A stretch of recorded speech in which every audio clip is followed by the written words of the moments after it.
Hey, what's going on, guys? Welcome finally to the Squall Final Fantasy VIII review, and of course Quistis and New Vision Awakening Selphie as well. So let's get into it. Squall's TMR is pretty generic, just like Cloud's was. 50% LB damage, 50% human and machine killer. We have better killers for both of those individually, but I guess together it's okay if you really like it. It might come up in some way, I guess. Or you might need all three in particular, but only a small amount of all three. I don't know, maybe in Clash World or something. And sadly, the STMR, we all kind of know how this is going to go in the future. When there is a two-handed Dark Vision Greatsword, eventually. They still haven't made anything else yet, but I'm sure they're taking it slow to make you wait for it.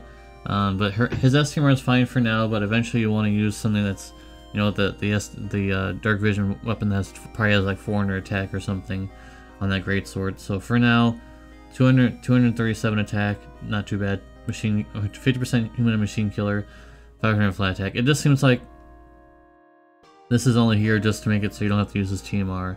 It's not very good. There's like almost nothing to him in terms of the STMR there. It's just okay. Weapon STMRs get power crept pretty quickly. So 500% leader skill for Final Fantasy VIII units or light units. So Cog is doing a victory dance there. Of course, 500 attack and magic, and on top of that, 200% defend the spirit as well. I just wanted to mention that. But finally, a light leader, very nice. He has 150% light amp. His LB boost is not locked to an imbue like Cloud, or you know his one of his mod boosts was on a lightning imbue. But his, just like Cloud, his Brave Shift LB, both LBs are non-elemental. But he's a chainer instead of a finisher, which makes him a lot more flexible, which we'll be talking about shortly here. He has infinite turns for either side, very nice. So you could shift back over to use his base LB again at some point because of the Greatsword in Peril. 40% Greatsword in Peril. And like we mentioned, he's an LB chainer, so he's much more flexible on a team than a finisher, because you can only really blink Cloud if you want to do lightning, but you could bring this guy even if you don't want him to be the leader. He can be, you know, anything you want. So for example, if you wanted him to chain with Deus or even Rain, 2 Rains and 2 Deus obviously is probably going to be better, but it's still good to have a 24-hit non-elemental chainer. And Dark Visions, for example, so you can use them with a lot of people, like for example Satan and things like that. There's tons of options for him because he's not an elemental. Of course, his greatest strength is 150% light amp for light teams, but I'm not saying that you have to use it for that, because he does have imbues, and he finally has it, guys. Him and the New Vision Awakening Squall finally have it, guys. They have the Wind Imbue. It's no longer a meme. He has Wind Imbue. I just thought to mention that he finally has Wind Imbue, guys. It took a long time to have it, but we finally have it. Alright, let's go over to his weaknesses here. These are kind of nitpicky because he doesn't really have a lot of weaknesses, other than I guess the light amp is only for 2 turns, when, you know, we're going to be talking about as well for the second point as well. So his 40% Greatsword in Peril is on his base LBs. It's a 5-hit LB, so I guess you could use it as a finisher if you'd like. So you have to set up a turn with that, but that's about it. On turn 3, you should be using his Brave Shift LB. Because remember, you have to start doing it very quickly, because it's only his 100 times mod boost only lasts for 5 turns, which we're talking about right now. Only 5 turns for the extended mod boost 100 times, while certain trials are killing longer. The Purgatory trials, for example, take like 12 turns at the very least in total. And so you're only getting the mod boost basically for the first wave, and maybe if you're lucky the second wave if you're fast enough.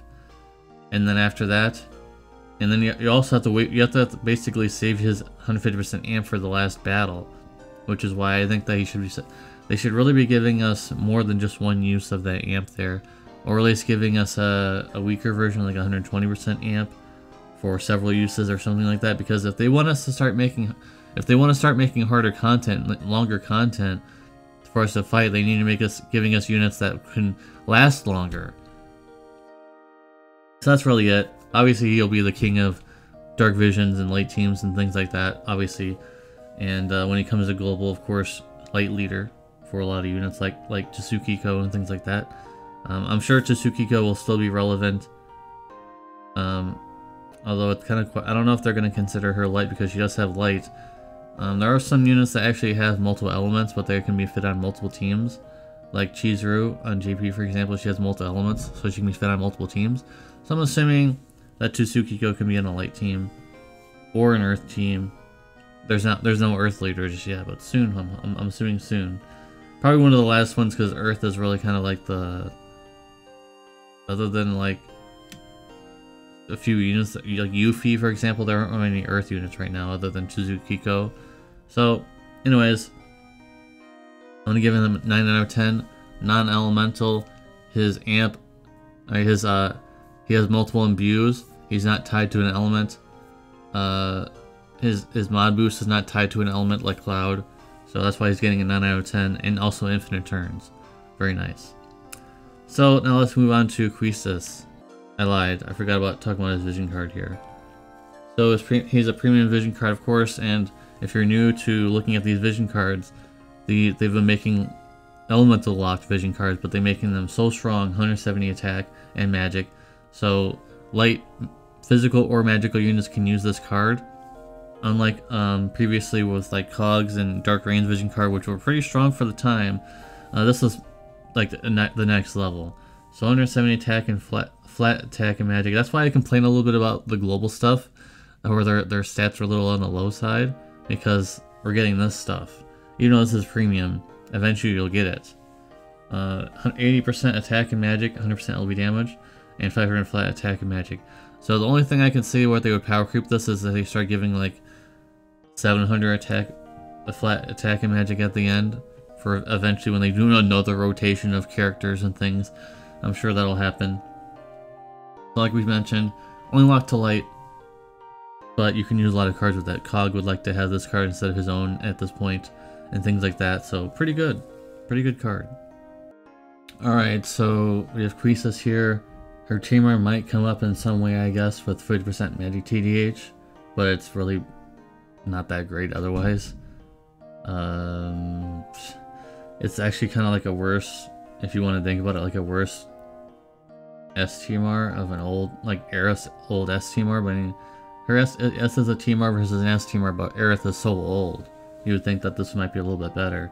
Her S-Teamar is a 200 whip. I guess that's good for some units. 235 magic, 50% magic, 60% evil magic, 500 flat magic for Quistis. Alright, so she has quad and triple cast for all abilities and blue magic. She has 9% evil magic and evo damage. She has 24 hits, I think, on her SLB there. That's it. That's all I can really think of.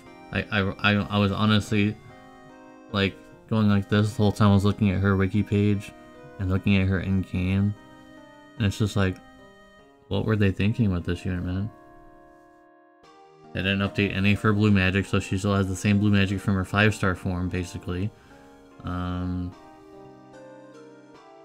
isn't much to say, sadly. And she's one of my favorite characters in this game, in Final Fantasy VIII, as is most people. So there really isn't much to say, sadly. Her Imperil Summon fields are weaker than we already have in the game. I don't understand. 25% for fire, water, and wind, when we already have Nicole for 50% water, and he's very old compared to this in our current situation. We have Ingus, who is more recent but still older, of 35% for fire and wind, and we also have Ellie for 50% wind. I didn't want to mention Ellie because she's limited time, but it's still true that she has 50% wind. Why do we have 25% for the things that we have much stronger for? She only has 30 times mod boost on her cooldown for LB SLB, which is already very weak, 90 times. Light, and it's locked to light evoking. Of course you can't evoke stuff anyways, but still locked to light. There isn't, like, this just screams just another Neovision filler unit. That you'll probably get a whole bunch. I'm sure you'll get a whole bunch of her in your summons later down the road in future banners, and when you don't want her. Because her team art is not very good, her S team art is not very good, most likely, and she's just not very good. So you're probably gonna get her to EX3 because you don't want her. They really, why did they fumble her so badly? It was so easy. Just make her a very strong blue magic user. But they don't want to do that for some reason. So thankfully, it's not a dual banner on JP, but on global, it most likely will be a dual banner of them both on being on the same banner instead of being separated like on JP is. That's one bad thing. If you want Squall, you're gonna have to try to pull her on global, and I'm really worried about that. I'm really worried about getting more of her than getting Squall, to be honest with you.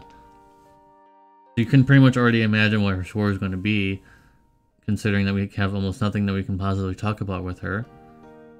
The score, I would even honestly say even the score is generous. She is probably one of the worst like if I were to rank the top 5 worst Neovision Awakenings in the modern era, she is definitely in the top 5. There's nothing. There's really nothing to say. So 4 out of 10 for her, and also her vision card is the generic one that almost no one was going to use besides liking the artwork, which is pretty good.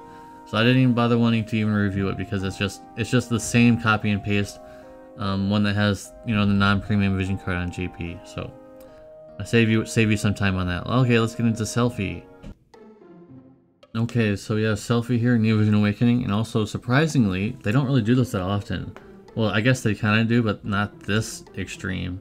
Her Tamar got upgraded to have 1000 flat magic for herself. Remember, it's the fist. It's still kind of weak, but she's dual wield, so you could use this as one of the slots for dual wield. And her S-Tamar is very good now, 100% magic true dual wield. So that's very good. I remember, well, then her S-Tamar got upgraded on global, I think, but I still think this is a better upgrade anyways. Even though that's ages ago now. Very good S-Tamar now, so finally we have 100% magic true dual wield. Definitely get a whole bunch of these. Rip Gilgamesh's S-Tamar, the 50% magic true dual wield. Hopefully he gets a Neovision Awakening in the future at some point. I don't know at this point, but it would be nice. Permanent Quadcast. And just as before, I just wanted to mention this again just because it's relevant. She's relevant more now than ever now. She's one of the only units that can actually multicast while using Entrust. So she's not wasting her turn just using Entrust, and that's it. So I just wanted to mention that. I don't know if she had it already before. It's been a long time since I've used Selphie, to be honest.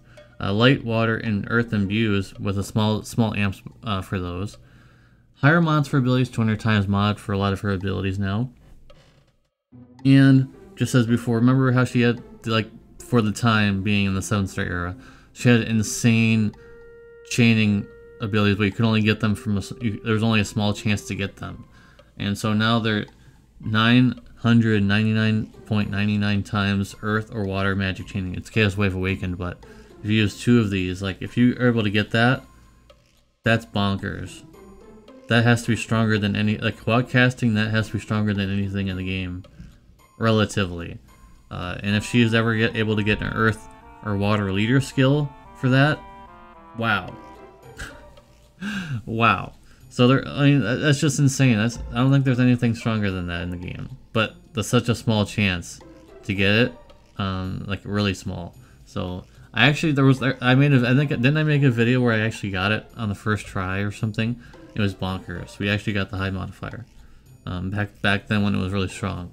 Anyways, let's go ahead and get into her weaknesses here. Her SLB is definitely needed for the Fist in Peril for even more damage. But most of the time you'll just want to use her chaining, since it's definitely a lot stronger. Because some of her SLB mods are basically locked. If you're not fighting a machine, then it's going to be a lot lower. So just saying. And her summon amps are just not worth using. It's only 25%, so whatever. It's not that big of a deal. It's a nitpick. It's just they included it on her, I guess, for people who just don't have amps. But I'm pretty sure we have better than that on most cases. Anyways, go ahead and reveal the score. Obviously, she doesn't have her own vision card because she's the Neovision Awakening. 8 out of 10. I think she is definitely a very good Neovision Awakening now. Very powerful. Very, very powerful. So I'm looking forward to using her in some way. Definitely very valuable. Alright guys, that's going to be it for the video. Thank you guys very much for watching. Appreciate you. Hope you guys still like the new format. I'm trying to make it work as best as I can. Makes longer videos though, so hope you guys don't mind the longer video format, because it's a lot longer this time. If I'm reviewing multiple units, I gotta talk about the vision card and the strengths and weaknesses individually and things. So hope you guys are liking that. Appreciate you guys watching. Thank you guys very much for watching. Love ya. Happy New Year. And the best units of 2022 will be coming tomorrow. Probably tomorrow or the next day. I still have 2 days off left. So either today or tomorrow. Or not tomorrow. Tomorrow or the next day after. Not today, because I still have other things to do. Appreciate ya. See you next video. Peace.